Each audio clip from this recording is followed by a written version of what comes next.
سعودیہ میں گیا ہوا تھا اور تمباکو کھا رہا تھا۔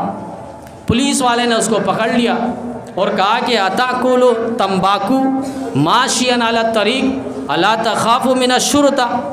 اس نے کہا خدا کی قسم تمہارا اللہ بھلا کرے، تم نے مجھے تمباکو کھانے کی دعا سکھا دی، مجھے تو پتہ نہیں تھا تمباکو کھانے کی بھی دعا ہے۔ تمباکو کھانے کی دعا نہیں ہے، یہ پولیس اس کو کہہ رہی ہے اتاکلوا تمباکو ماشیا علی الطریق، راستے میں چلتے ہوئے تم اس طرح کھلے عام تمباکو کھا رہے ہو، ماوا کھا رہے ہو، الا تخافوا من الشرطہ، تمہیں ہم سے ڈر نہیں لگتا، پولیس سے ڈر نہیں لگتا؟ احترام قابل سے احترام دوستو، ساتھی، بزرگوں، قرآن پاک کی جو آیت اور ذخیرہ احادیث میں سے جو حدیث پاک تلاوت کی گئی ہے، خلاق عالم کی بارگاہ میں دعا ہے، مالک کائنات، خالق ارض و سماوات، قرآن و سنت کے مطابق کہنے کی، قرآن و سنت کے مطابق عملی زندگی بسر کی توفیق عطا فرمائیں۔ دین اسلام کی بنیاد 5 چیزوں پر رکھی گئی ہے۔ بنی الاسلام علی 5، شہادت ان لا الہ الا اللہ۔ اسلام کی بنیادوں میں سب سے پہلا رکن اور بنیاد وہ ایمان ہے، اعتقاد ہے۔ دوسرا بنیادی مرحلہ نماز ہے، تیسرا روزہ، چوتھا زکوٰۃ اور 5واں حج ہے۔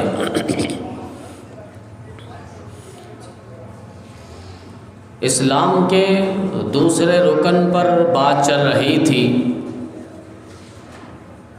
اور وہ نماز کا مرحلہ ہے۔ عقیدہ توحید کے بعد اللہ کی ذات عالی پر ایمان، خاتم الانبیاء والمرسلین والمعصومین جناب نبی کریم صلی اللہ علیہ وسلم پر ایمان لانے کے بعد کلمہ اسلام اور کلمہ شہادت پڑھنے کے بعد سب سے بڑا مقام اور مرتبہ وہ نماز کا ہے۔ 700 سے زائد مقامات پر، جگہوں پر اللہ تعالیٰ نے قرآن کریم کے اندر نماز کا ذکر فرمایا۔ کئی فرمائے کہ وہ لوگ نماز قائم کرنے والے تھے، کئی اللہ نے فرمایا کہ نماز قائم کرو، یقیمون الصلاۃ، یقیم الصلاۃ، اقیم الصلاۃ، اقامت الصلاۃ۔ جا بجا اللہ تعالیٰ نے نماز کا ذکر فرمایا۔ عقیدہ توحید کے بعد سب سے بڑا مقام اور مرتبہ وہ نماز کا ہے، اور نماز یہ معراج کا سب سے بڑا عظیم تحفہ ہے۔ آنکھوں کی ٹھنڈک نبی علیہ السلام نے نماز کو فرمایا۔ اللہ تعالیٰ کا قرب اور نزدیکی جس سے حاصل ہو وہ نماز کا ذکر فرمایا، اور یہاں تک فرمایا سب سے پہلا سوال کل قیامت کے دن جو ہوگا وہ نماز سے متعلق ہوگا۔ وَإِن صَلُحَتْ، اور اگر نماز صحیح نکل آئی تو سارے اعمال بھی صحیح نکل آئیں گے، اور اگر نماز خراب ہوئی، بیکار ہوئی، تو سارے اعمال بھی بیکار اور خراب ثابت ہوں گے۔ تو نماز ہم اس کو لازم اور ملزوم سمجھیں، جس طرح جسم کے ساتھ روح کا تعلق ضروری ہوتا ہے، ورنہ وہ جسم پھر جسم نہیں رہتا، اسے میت کہا جاتا ہے، اسے لاش کہا جاتا ہے، اسے پھر کوئی انسان نہیں کہتا، کوئی باپ نہیں کہتا، بیٹا نہیں کہتا، بھائی نہیں کہتا، ماں نہیں کہتا، پھر اس کا تعلق بدل جاتا ہے، چونکہ اس سے روح کا انقطاع ہو چکا، روح اس سے نکل چکی ہے، روح اس سے جا چکی ہے۔ اسی طرح نبی علیہ السلام کی حدیث کا مفہوم لا سہم فی الاسلام، اس کا دین اسلام میں کوئی حصہ ہی نہیں ہے، کوئی شرکت ہی نہیں ہے، جو نماز کا اہتمام نہ کرے، نماز کی پابندی نہ کرے۔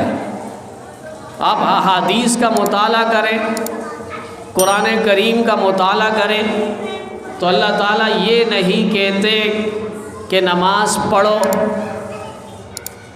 اللہ تعالیٰ اور رسول اللہ صلی اللہ علیہ وسلم کے ارشاد کا جو مفہوم نکلتا ہے وہ یہی نکلتا ہے کہ نماز کو قائم کرو، نماز کو پابندی سے پڑھو۔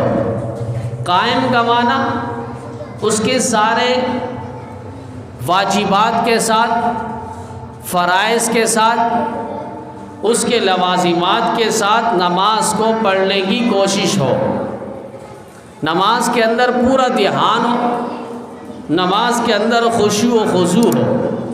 اسی لیے اللہ تعالیٰ نے قرآن کریم کے اندر فرمایا قد افلح المؤمنون الذین هم فی صلاتهم خاشعون، وہ مومنین، وہ مسلمان کامیاب ٹھہرے جن کی نمازوں کے اندر خشوع و خضوع ہے۔ ایک جگہ اللہ نے فرمایا پہلے پارے کے اندر وَإِنَّهَا لَكَبِيرَةٌ إِلَّا عَلَى الْخَاشِعِينَ، یہ بہت گراں ہے، بہت مشکل ہے، مگر جو خاشعین ہیں، جن کے دل کے اندر اللہ کا ڈر اور خوف اور خطر ہے، ان کے لیے یہ بات مشکل نہیں ہے۔ نماز کا قائم کرنا خشوع و خضوع کے ساتھ، ارکان کے ساتھ، نماز کے واجبات کے ساتھ، سنتوں کے ساتھ، مستحبات کے ساتھ۔ آج ہم نماز تو پڑھتے ہیں لیکن جس طرح روح، جسم، توجہ، دل، تصور، تخیل یہ یکجا ہو، ایسا نہیں ہے، بلکہ ہم نماز کے اندر خیالات کو، تصورات کی دنیا پر ہم گھوڑے چلا رہے ہوتے ہیں۔ اب ایک شخص نے تو کہا امام صاحب کو کہ آپ نے نماز کم پڑھائی ہے، 4 کی بجائے آپ نے 3 رکعتیں پڑھائی ہے۔ تو امام صاحب نے پوچھ لیا آپ کو کیسے پتہ؟ کسی نے تو کوئی آواز نہیں لگائی۔ تو اس شخص نے کہا اصل میں میری 4 دکان ہیں، اور پہلی رکعت میں پہلی دکان کا حساب کتاب کرتا تھا، دوسری رکعت میں دوسری دکان، تیسری رکعت میں تیسری دکان، چوتھی رکعت میں آپ پہنچے ہی نہیں، میں نے چوتھی دکان کا حساب کتاب ہی نہیں کیا۔ ہوتا یہی ہے، اگر یہ قصہ لطیفہ بنے بنائے ہیں تو ہوتا بھی یہی ہے کہ ہم آتے ہیں مسجد میں دکان کو ساتھ لے کر، اور مسجد سے جاتے ہیں دکان میں تجارت پہ، تو ہم مسجد کو اور اسلام کو اور اعمال کو ساتھ لے کر نہیں جاتے، چونکہ وہاں 10-16 گھنٹے لگا رہے ہیں، تو وہ 10-16 گھنٹے کے سارے اعمال جو تجارت کے ساتھ منسلک ہیں، وہ سارے تصورات نماز کے اندر خیالات۔ کسی نے صحیح کہا کہ 2 جگہیں ہیں جہاں پر سوچنے کے لیے بہت بہترین مرحلہ ہوتا ہے، ایک نماز کی حالت میں اور دوسرا بیت الخلاء، باتھ روم میں۔ جلدی انسان کو وہ چیزیں جو یاد بھی نہیں رہتی وہ یاد آ جاتی ہے۔ امام اعظم ابو حنیفہ رحمۃ اللہ علیہ کے پاس ایک شخص آیا اور آ کر کہنے لگا حضرت ایک چیز گم ہو گئی ہے، مل نہیں رہی ہے۔ کہا اچھا کیا چاہتے ہو؟ کہا وہ چیز مل جائے۔ تو امام اعظم ابو حنیفہ رحمۃ اللہ علیہ فرمانے لگے جاؤ جا کر نماز کی نیت باندھ لو، نماز شروع کر دو۔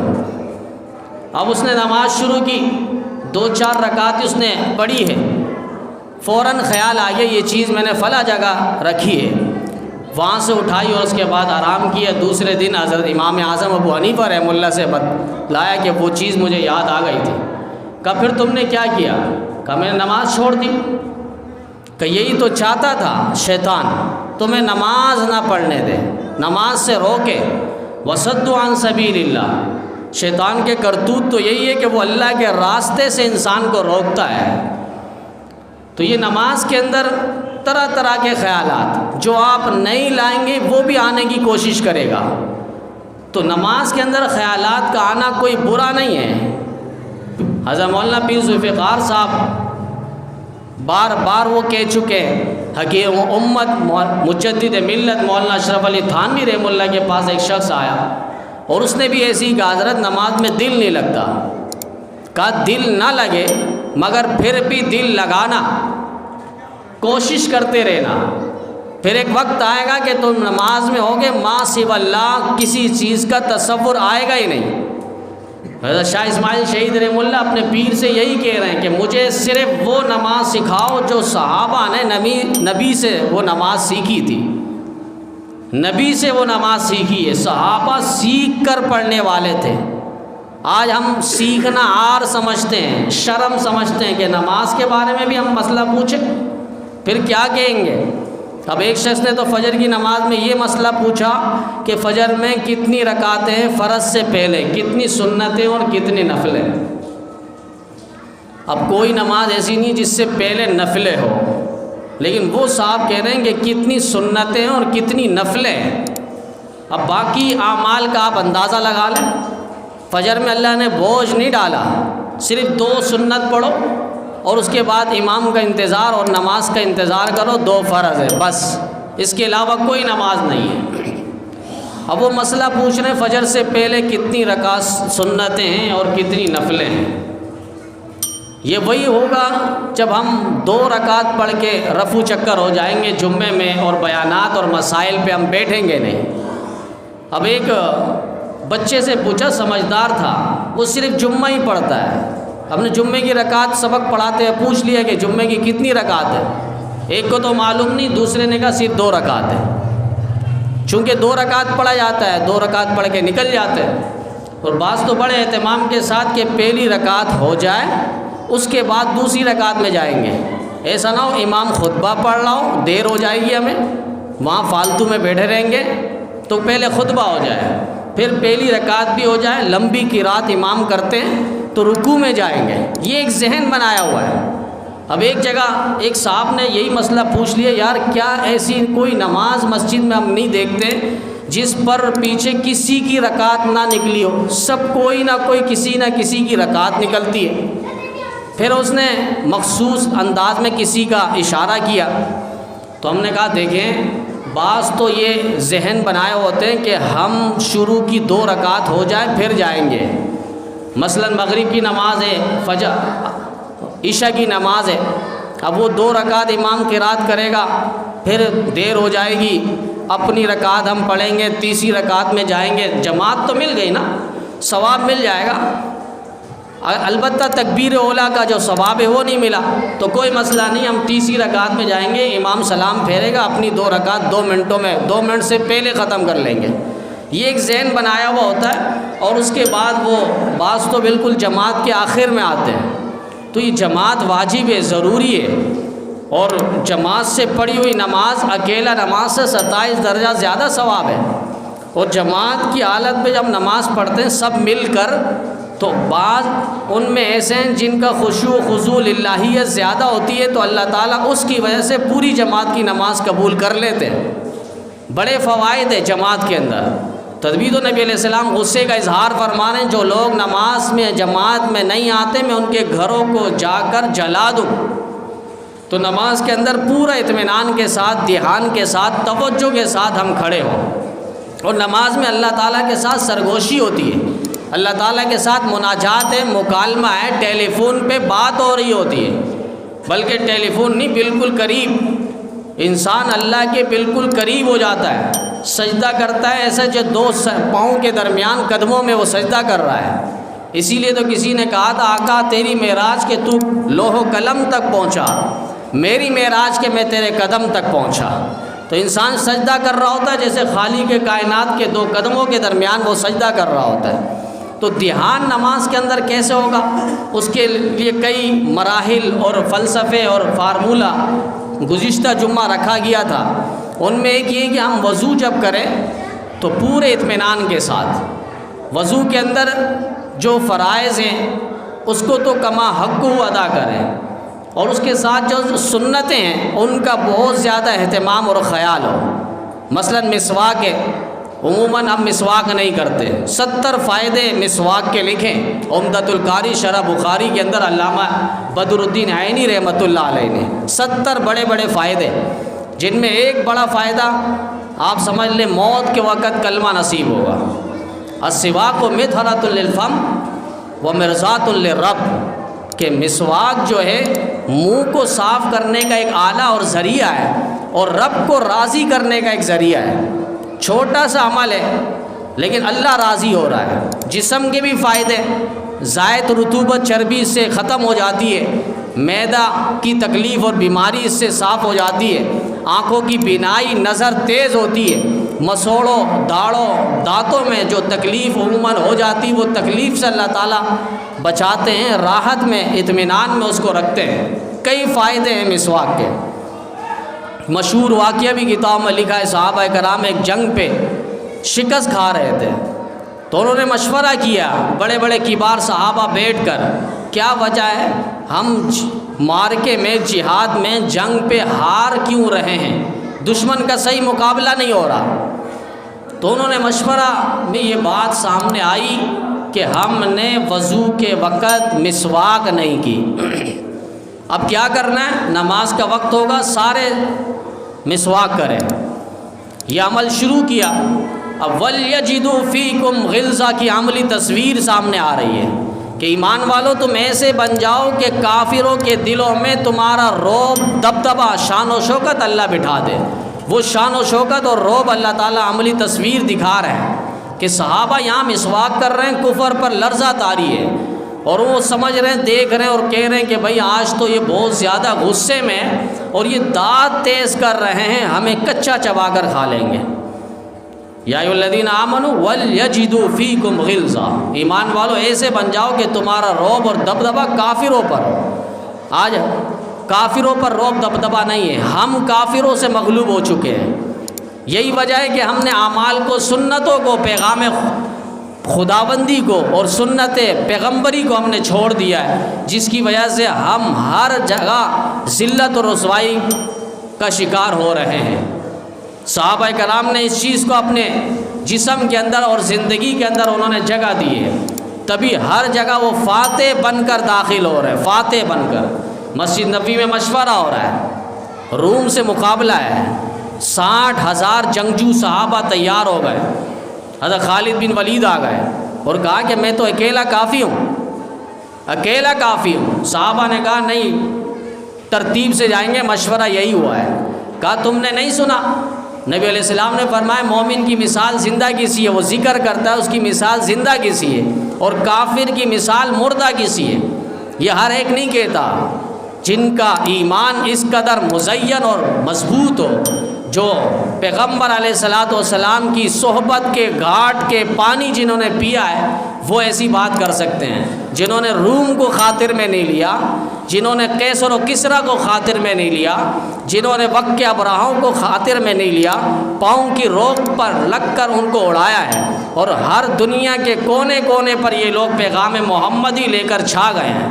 کسی سے ڈرنے والے نہیں تھے، اکیلا زنگ آلود خنجر لے کر قیصر و کسریٰ کے دربار کے اندر صحابہ داخل ہوتے ہیں اور پیغام محمدی آگے پہنچاتے ہیں، اور وہ خط پھاڑ دیتا ہے خسرو پرویز، اور صحابی رسول کہتا ہے اگر اجازت ہوتی مجھے تو اس خط کو پھٹتے ہوئے دیکھ کر تیری بھی میں ٹکڑے ٹکڑے کر دیتا۔ اور اس کے بعد نبی علیہ السلام کو روتے اس صحابی نے پیغام دیا، نبی علیہ السلام نے ہاتھ اٹھا کر بد دعا دی، اللہم مزق کل ممزق، اللہ اس کی سلطنت کو پارا پارا کر دے، اس کی حکومت کو نیست و نابود کر دے۔ اس کے بیٹے نے اس کو مار کے پھر خود تخت پہ بیٹھ گیا۔ تو نماز کی عملی مشق ہو، اور اس کے لیے سب سے بہترین مرحلہ وہ وضو کا ہے کہ ہم وضو کو جاندار بنائیں۔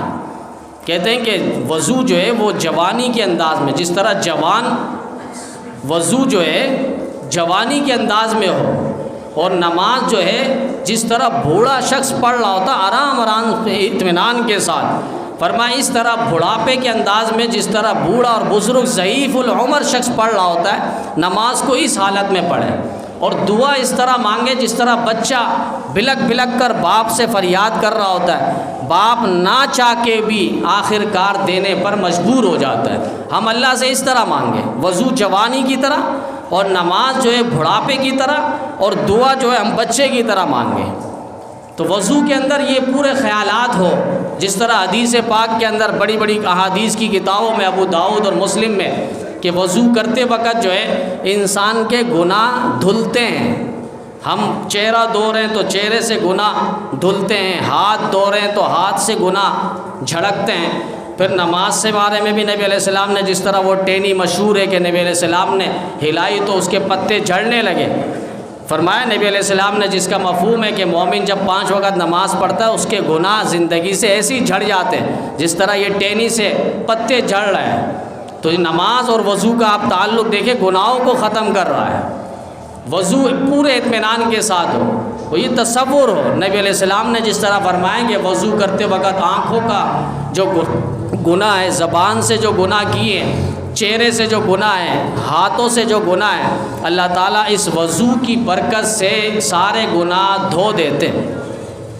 وقت کے بہت بڑے امام اعظم ابو حنیفہ رحمۃ اللہ علیہ کے حالات پہ لکھا ہے، اور وہ باقاعدہ اللہ تعالیٰ نے انہیں کشف دیا تھا۔ بعض بزرگوں سے، انبیاء سے آپ دیکھیں کشف کرامات جس کو معجزہ کہتے ہیں، انبیاء سے جو وہ معجزہ ہے، پھر صحابہ اولیاء سے جو اس کو کرامات کہا جاتا ہے۔ بعض ایسے منکرین پیدا ہوئے ہیں، انجینئر مرزا علی وہ بکواس کرنے لگا، وہ بعض یہ بھی سمجھتے ہیں ایسی باتیں ہوتی کیوں ہیں۔ بھائی آپ دیکھیں ایک بیماری پھیلتی ہے، کرونا ہے، کوئی بھی بیماری پھیلتی ہے تو پورے ڈاکٹر حضرات جو ہے وہ بیٹھ جاتے ہیں، ریسرچ کرتے ہیں یہ بیماری کیسی ہے، کہاں سے آئی ہے اور اس کا علاج اور معالجہ کیسے ہونا چاہیے، اس کا سدباب کیسے ہو۔ تو سارے ڈاکٹر حضرات اور محققین بیٹھ جاتے ہیں اس کے علاج و معالجے کے لیے۔ ہوگا کیا اگر یہ بیماری پھیلی تو جانی نقصان ہے، جان کا نقصان ہے۔ تو یہ جو بیماری جسمانی بیماری پھیل رہی ہے اور وہ روحانی بیماری پھیلا رہا ہے، اس کا علاج جسمانی بیماری کے علاج سے زیادہ ضروری ہے۔ وہاں جسمانی بیماری کا علاج اگر وقت پر نہیں کیا تو جان جائے گی، اور یہاں روحانی بیماری کا علاج اگر وقت پر نہیں کیا تو ایمان سے انسان جائے گا، اور جان سے زیادہ قیمتی چیز وہ ایمان ہے۔ تو یہ مرزا انجینئر بنا ہے اور یہ طرح طرح کے طنز اور تنقید کا نشانہ بناتا ہے، بالخصوص انبیاء کرام، صحابہ کرام، اہل بیت اعظام اور علماء دین پر کیچڑ اچھالے گا۔ بھئی یہ کشف کیسے ہو گیا؟ امام اعظم ابو حنیفہ پر کوئی وحی آئی ہے یا نبی دیکھ سکتا ہے، صحابہ نہیں دیکھ سکتے، صحابہ کرام نے نہیں دیکھا اس طرح کے واقعات، یہ جھوٹ باندھتے ہیں۔ بھئی آپ دیکھیں نا، ممبر پر کھڑے ہیں حضرت عمر رضی اللہ تعالیٰ، فوراً ملک شام کی طرف اشارہ کر کے کہا یا ساریۃ الجبل، مدینے سے ملک شام 300 میل دور ہے۔ اللہ تعالیٰ نے سارے حجابات ہٹا دیے، سارے حجابات اور پردے ہٹا دیے۔ حضرت عمر دیکھ رہے ہیں ساریۃ الجبل، اے امیر ساریہ اس لشکر کے امیر تھے، ان کو کہا اے ساریہ پہاڑ کی جانب ہو جاؤ۔ جب وہ پہاڑ کی جانب ہو کر لڑنے لگے اس وقت وہ فتح سے ہمکنار ہوئے، اور حضرت ساریہ جب آئے انہوں نے کہا حضرت عمر کی آواز ہمیں ملک شام کی پہاڑیوں پہ آ رہی تھی۔ تو آپ دیکھیں یہ تو کشف ہو رہا ہے نا، صحابہ کرام سے وہ اللہ تعالیٰ نے پردے ہٹا کر دکھائے ہیں، یہ کرامات ہیں، کرامات کا کوئی منکر نہیں ہے۔ تو امام اعظم ابو حنیفہ رحمۃ اللہ علیہ اس عملی حدیث کا جو ایک لحاظ سے کشف کے ذریعے وہ بتا رہے ہیں کہ اتنی ان کی عبادات تھی، ریاضات تھی کہ اپنے بیٹے سے کہا تھا کہ بیٹا اس کمرے کی لاج رکھنی ہے۔ کہا اس کی کیا خصوصیت ہے؟ کہا بیٹا اس جگہ میں تمہارے والد نے 4000 مرتبہ قرآن پاک کو ختم کیا ہے۔ یہ معمولی لوگ نہیں تھے، رمضان مبارک میں 60 مرتبہ قرآن پاک کی تکمیل کیا کرتے تھے۔ وہ امام اعظم ابو حنیفہ رحمۃ اللہ علیہ جنہوں نے شیخی وسندی مولانا مفتی ظفر علی خان صاحب رحمہ اللہ فرمانے لگے صحابہ و تابعین کو نماز پڑھتے ہوئے انہوں نے دیکھا ہے، 17 صحابہ سے ملاقات ہوئی ہے، 55 حج کیے ہیں۔ امام اعظم ابو حنیفہ رحمۃ اللہ علیہ، بعضوں کو یہ بات اچھی نہیں لگتی، یہ تو ایک لحاظ سے ہمارے بزرگ اسلاف اساتذہ نے یہی فرمایا، فتنوں کے زمانے میں اکابرین کے واقعات پڑھا کرنا، اس سے یہ ہوگا تم فتنوں کے دلدل اور کیچڑ میں نہیں گرو گے، اکابرین کے واقعات پڑھو گے، ان کی عظمت دل کے اندر آئے گی اور ہیبت دل کے اندر آئے گی۔ ایسے لوگ بھی تھے، ایسے دین پر مر مٹنے والے لوگ بھی تھے۔ امام اعظم ابو حنیفہ رحمہ اللہ فرمانے لگے، میں 80 ہجری کو میں پیدا ہوا تھا، اور اس کے بعد 96 ہجری کو یعنی 16 سال میری عمر تھی، میں اپنے والد گرامی کے ساتھ حج کے لیے گیا۔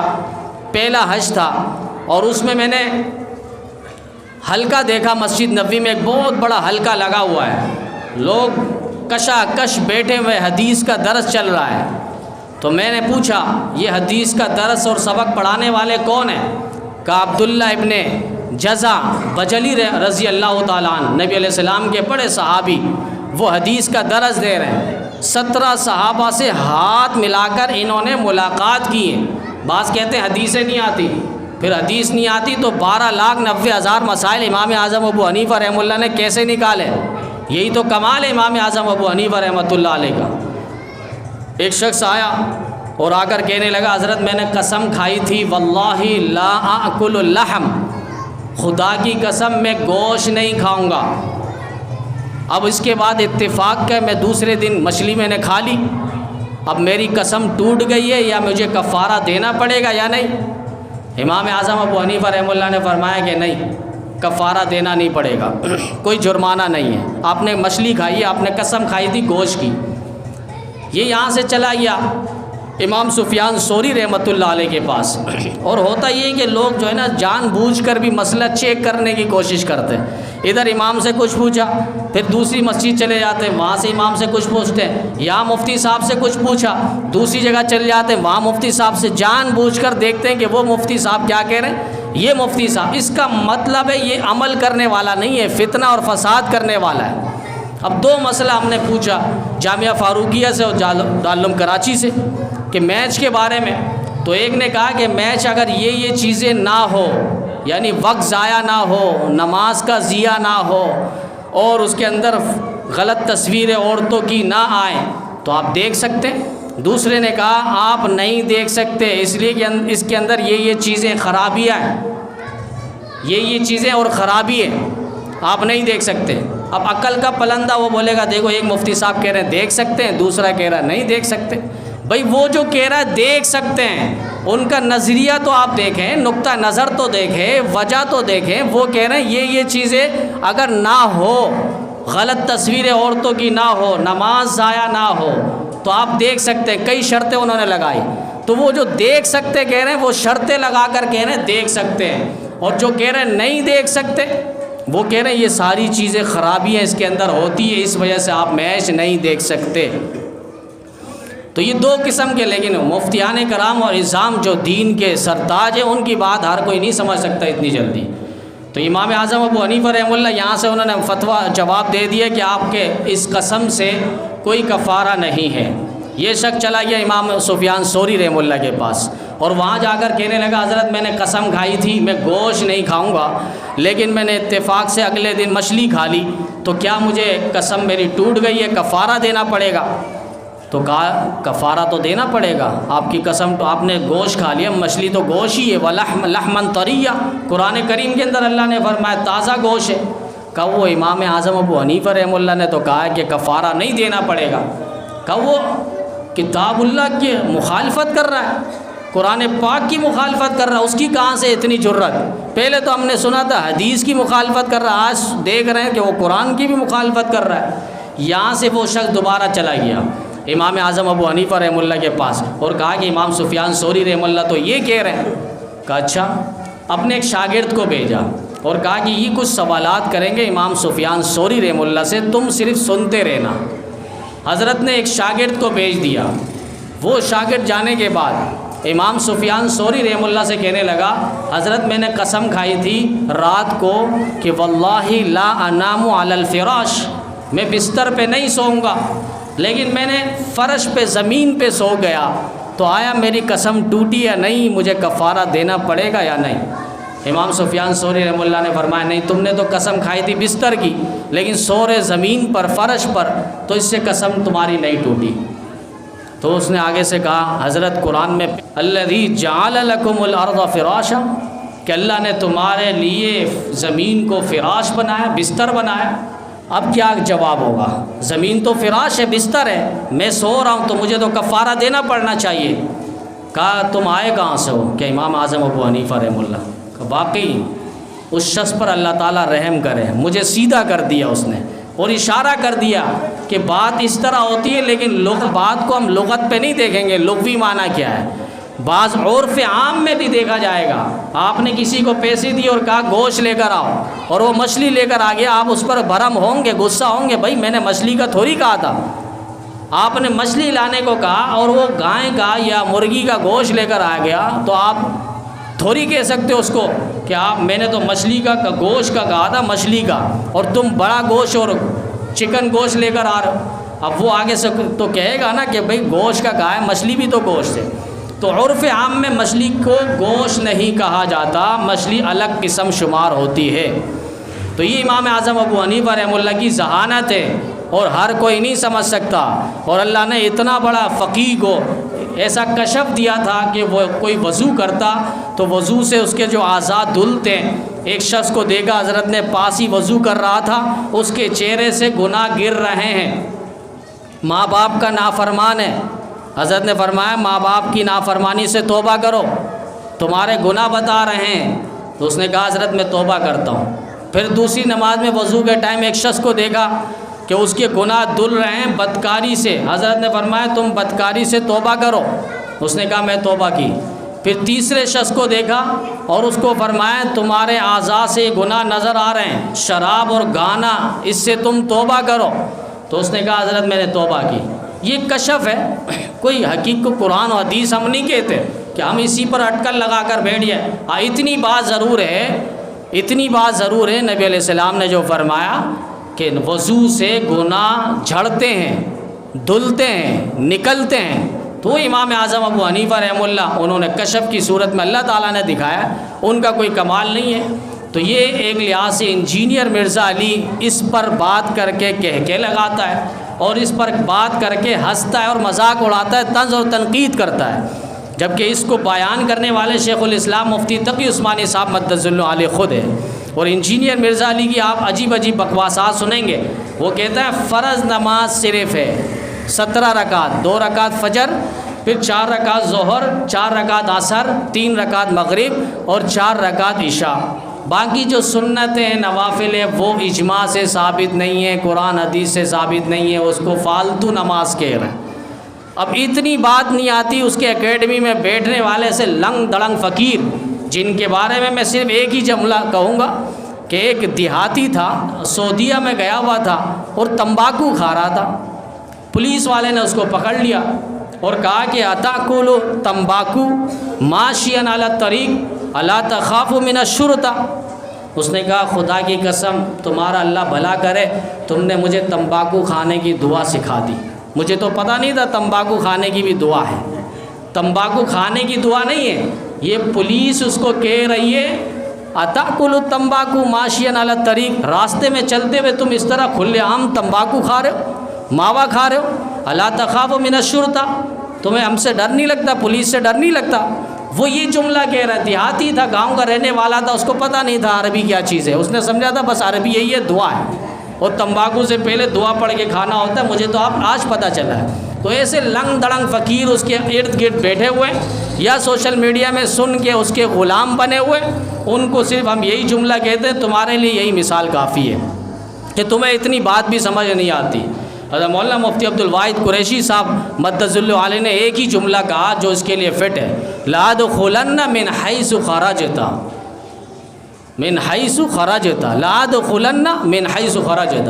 تو حضرت نے کئی موقع پہ اس کو چیلنج کیا ہے۔ یہ علمی میدان ہوتا ہے اور یہ بہت ضروری ہے، بہت سارے ایسے لوگ بے گئے، باقاعدہ 2-4 دن پہلے کسی نے مسئلہ پوچھا کہ مرد عورت کے درمیان نماز میں کوئی فرق ہے؟ ہم نے کہا فرق ہے، کہا وہ تو کہہ رہا ہے کوئی فرق نہیں، باقاعدہ نماز بھی خاتون اس طرح پڑھ رہی ہے، کس طرح؟ جس طرح مرد پڑھتے ہیں۔ ہم نے کہا جسمانی طور پہ بھی اللہ نے فرق رکھا ہے، اور روحانی اعمال کے اعتبار سے بھی فرق ہے. روزہ ہے، حج ہے، اس کے اعمال دیکھیں، عورتوں کا الگ تھلگ ہے، بالکل ایک نہیں ہے. اسی طرح نماز کی حالت میں بھی ایک نہیں ہے. کہتے ہیں بخاری شریف میں تو نبی علیہ السلام نے فرمایا صلو کما رأیتمونی یصلی، نماز اس طرح پڑھو جس طرح تم مجھے دیکھ رہو. تو یہاں پر 7 شقیں ہیں، 7 حکم ہے، صرف ایک حکم کو نہ لو کہ نبی علیہ السلام نے فرمایا میری طرح نماز پڑھو. ٹھیک ہے، یہ کہا ہے. ایک وفد آیا تھا، انہیں نبی علیہ السلام نے چند دن قیام کے بعد پھر ایک تعلیم دی کہ گھروں میں جاؤ، مستورات کو تعلیم دو، وہاں ان کو دین بتاؤ، اور اس کے بعد تم میں سے کوئی ایک اذان دے، تم میں سے کوئی ایک بڑا ہو وہ نماز پڑھائے. اس طرح 7 شقیں ہیں. 7 شقوں میں کوئی 6 شق کی بات ہی نہیں ہے. ایک کو لے کر بیٹھ گئے. بھائی پھر مؤذن بھی عورت کو بناؤ نا، اذان کے لیے آگے اس کو کھڑا کرو نا. پھر امامت کے لیے جو تمہاری دادی اماں جان ہے اس کو آگے کھڑا کرو. یہ تو عجیب مسئلہ اور فلسفہ پیدا ہو جائے گا. ایک چیز کو لے لیا. پھر اس طرح تو آپ قرآن اٹھا کر کہہ سکیں گے قرآن میں اللہ نے کہا یا ایھا الذین آمنوا لا تقربوا الصلاۃ، ایمان والو نماز کے قریب مت جاؤ. تو اس کا کیا مطلب آپ نماز نہ پڑھیں؟ آگے بھی آیت دیکھنی ہے وَأَنْتُمْ سُکَارَىٰ، اللہ قرآن میں کہہ رہا ہے اسی کے ساتھ کہ جب تم نشے کی حالت میں ہو اس وقت نماز نہیں پڑھنی.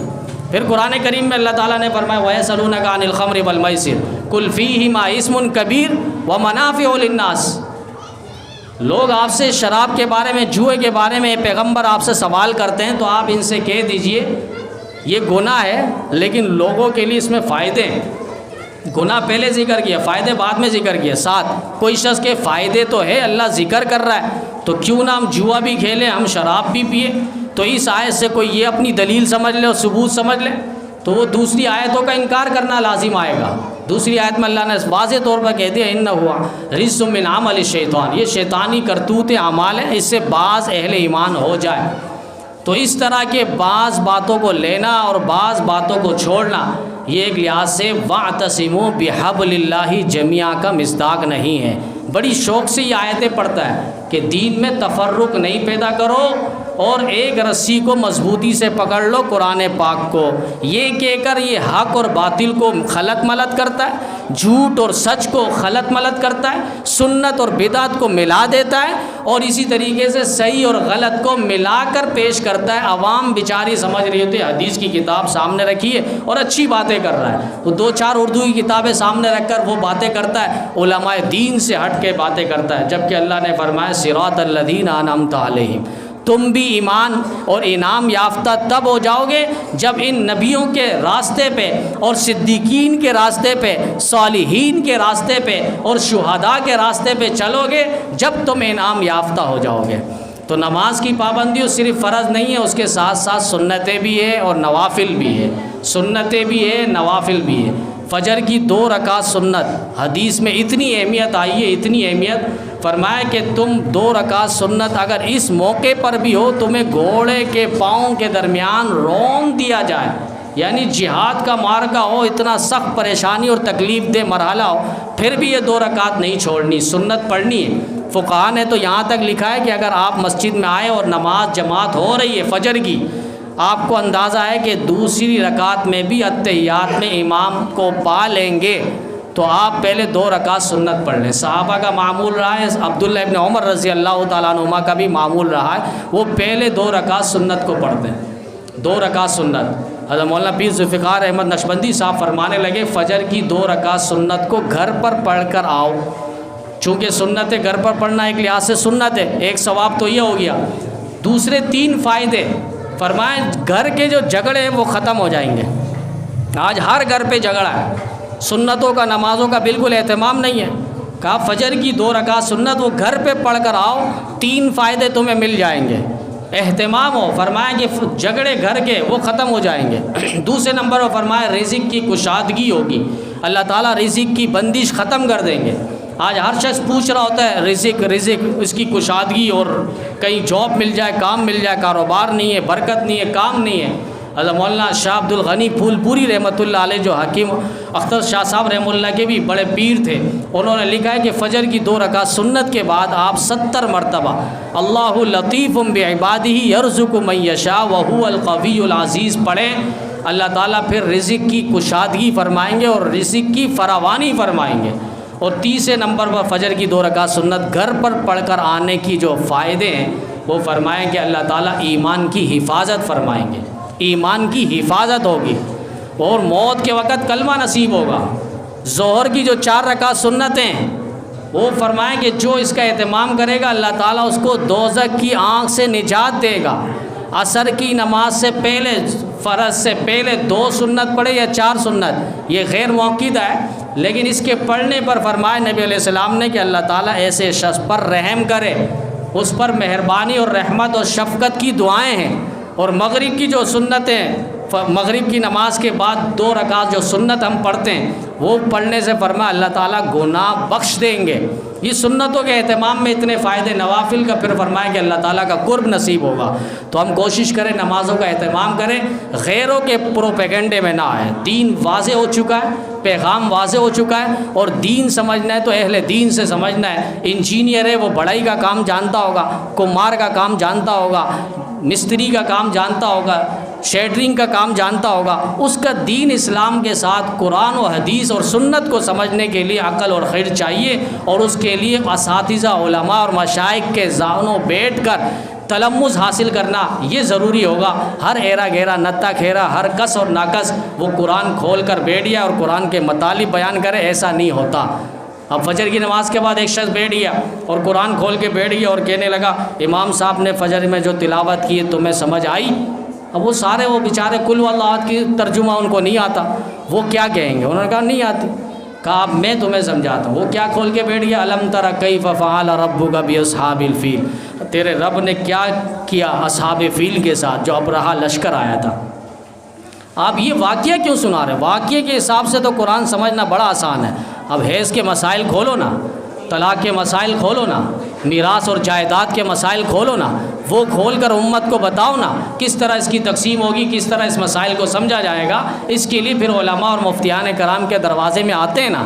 زکوٰۃ کے مسائل کھول کر ازبر بتاؤ نا، قصے اور کہانیاں تو دادی اماں بچے کو اچھا سناتی ہے کہ بچہ سو بھی جاتا ہے۔ تو کوشش کریں علماء دین کا راستہ اپنائیں اور نمازوں کی پوری پابندی ہو، پوری برکتیں حاصل ہو، اور پوری زندگی کے اندر اللہ تعالیٰ خوشیاں نسلوں تک آباد رکھیں گے۔ نمازوں کی پابندی ہوگی۔ اللہ تعالیٰ ہم سب کو نماز تمام ارکان اور واجبات کے ساتھ ادا کرنے کی توفیق عطا فرمائے۔